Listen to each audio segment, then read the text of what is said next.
The Promised Land. When the Israelites heard that God was going to take them to the Promised Land, they were excited, as I'm sure you would be too.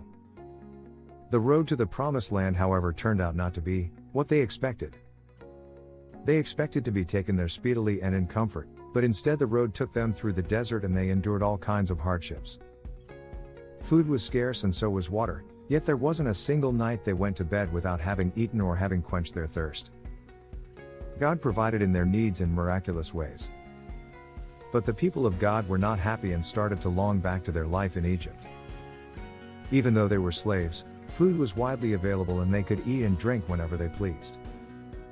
They wanted to get to the Promised Land as soon as possible and didn't see the need to go through all the trouble.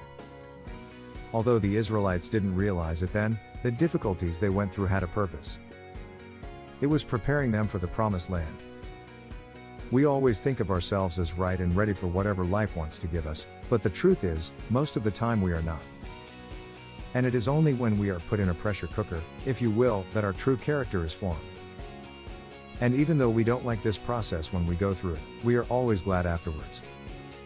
Because hindsight gives us the benefit of looking back from our destination and seeing which was the best route. The story I portrayed happened a long time ago, but is still relevant today. The promise of a land of milk and honey is as real and as appealing to us today as it was for the Israelites.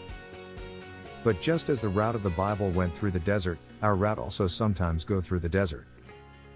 In order to get to the Promised Land, we sometimes have to endure hardships and make sacrifices, which in the end becomes worthwhile. There is the well-known saying, easy come, easy go. We all know people who gained instant wealth and lost it just as instantly. Why is this? Because they were not prepared. Lasting wealth and happiness takes time and effort.